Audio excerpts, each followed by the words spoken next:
बिस्मिल्लाहिर्रहमानिर्रहीम। अस्सलामु अलैकुम मोहतरम नाज़रीन, उम्मीद है आप सब खैरियत से होंगे।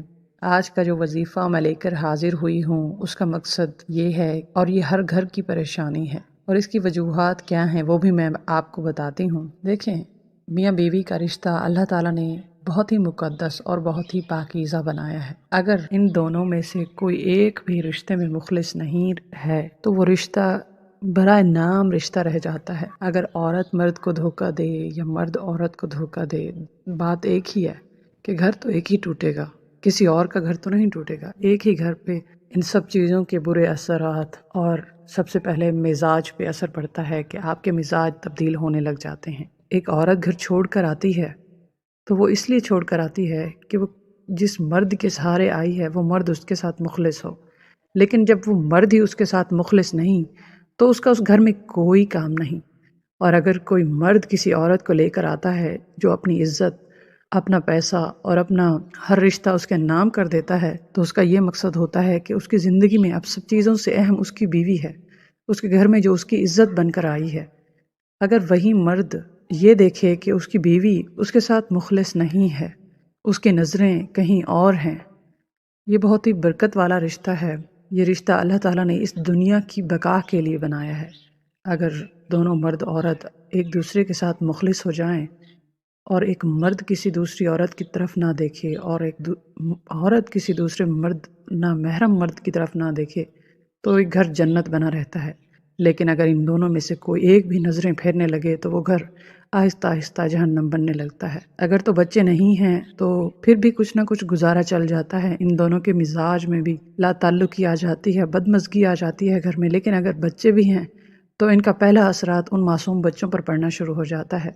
इसलिए मैं आज ये वजीफ़ा लेकर हाजिर हुई हूँ कि अगर आप मर्द हैं और आपकी बीवी किसी और की मोहब्बत में गिरफ्तार होने जा रही है, आपसे दगा कर रही है, तो आप ये अमल करेंगे। और अगर आप औरत हैं, आपके मर्द ने आपसे नज़रें चुरा ली हैं, अब आप अपने मर्द की लाडली नहीं रही जिस तरह से वो लाडली बनाकर आपको लेकर आया था, तो आप ये अमल कर सकती हैं।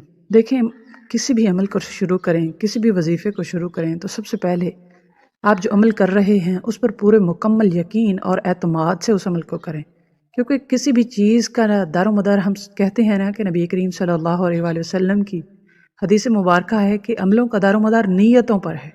सबसे पहले आपकी नीयत क्या है, आप अमल जो कर रहे हैं, आपकी नीयत साफ़ होनी चाहिए कि मैं ये अमल कर रही हूँ, मेरे अल्लाह मेरे शौहर का मुझे लाडला बना दे, मैं अपने शौहर की लाडली बन जाऊँ। जिस तरह से वो मुझे लाड और प्यार से मेरे माँ बाप के घर से ब्याह कर लाया था, वही लाड और वही मोहब्बत मुझे अब चाहिए, क्योंकि उसने मुझसे आंखें फेर ली हैं या वो फेरता जा रहा है, जो कि एक औरत कतई बर्दाश्त नहीं कर सकती और ना ही एक मर्द कर सकता है। इसलिए ये मुख्तसर सा वजीफ़ा है और बहुत ही कम टाइम में, आपका ज़्यादा वक्त नहीं लेती। चलते हैं वजीफ़े की जानिब। आपने सबसे पहले तो 5 वक्त नमाज पढ़नी है। 5 वक्त नमाज, जब आप पंज गाना नमाज शुरू करते हैं, नमाज अल्लाह ताला से मुलाकात का ज़रिया है। जब वो रब आपको अपने दर पर बुला रहा है तो आपके मसाइल भी देख रहा है।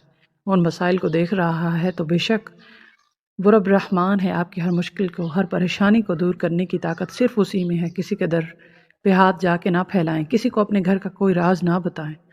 मर्द और औरत एक दूसरे का लिबास होते हैं। अगर आपकी औरत में कोई खामी है तो आप किसी और को ना बताएं, अगर आपके मर्द में कोई खामी है तो किसी और को ना बताएं। अपने रब को जब हम दुखड़े अपने सुनाने लग जाते हैं ना, तो वो मेहरबान रब बड़ी तवज्जो से हमारी गुफ्तगू को, हमारी बातों को सुनता है कि मेरा बंदा बड़ी मोहब्बत से मेरे रास्ते पर आया है, बड़ी मोहब्बत से, बड़ी चाह से अपनी आसें और अपनी उम्मीदें लेकर मेरे दर पर हाजिर हुआ है। तो उसकी गैरत ये गवारा नहीं करती कि मेरा बंदा जो आज अपनी झोली मेरे आगे फैलाए बैठा है और मैं इसको नाउम्मीद कर दूं, इसकी झोली को खाली छोड़ दूं।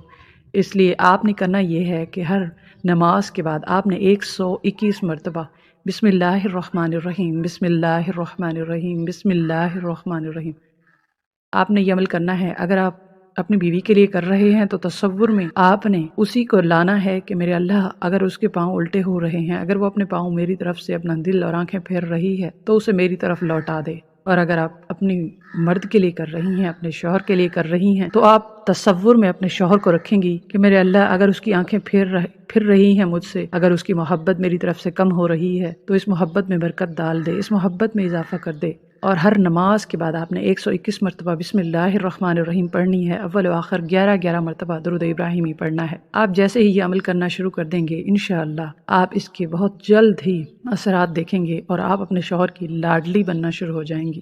دیکھیں، عورت کہیں باہر جاتی ہے تو وہ بہت بن سنور کر جاتی ہے، لیکن یہی کام اسے گھر میں کرنا ہے، باہر کے لیے نہیں کرنا ہے۔ آپ کوشش کریں، چاہے آپ کے بچے ہیں گھر میں، چاہے کتنی ہی ذمہ داریاں کیوں نہیں، جب شوہر کا وقت ہو جائے گھر آنے کا تو آپ نے بالکل بن سنور کر رہنا ہے، تاکہ وہ آنکھیں نہ پھیرے، آپ وہ تھکا ہارا دن کا باہر سے آئے تو وہ دیکھے کہ میری بیوی میرے انتظار میں کھڑی ہے، میرے لیے اس نے اپنے آپ کو تیار کیا ہوا ہے۔ خدا را اپنی تیاری کو، اپنی سجاوٹ کو اپنے شوہر کے لیے وقف کر دیں، کسی اور کے لیے نہیں، دنیا کو دکھانے کے لیے نہیں۔ یہ محبت، یہ پیار اللہ تعالیٰ اپنی عطا سے آپ کو عطا کر دے گا۔ ناظرین، آخر میں دعا ہے کہ اللہ تعالیٰ میرا سنانا اور آپ کا سننا اپنی بارگاہ الہی میں قبول و مقبول فرمائے۔ اللہ تعالیٰ کے 99 ناموں میں سے ایک نام ضرور کمنٹ باکس میں شیئر کریں۔ اللہ حافظ۔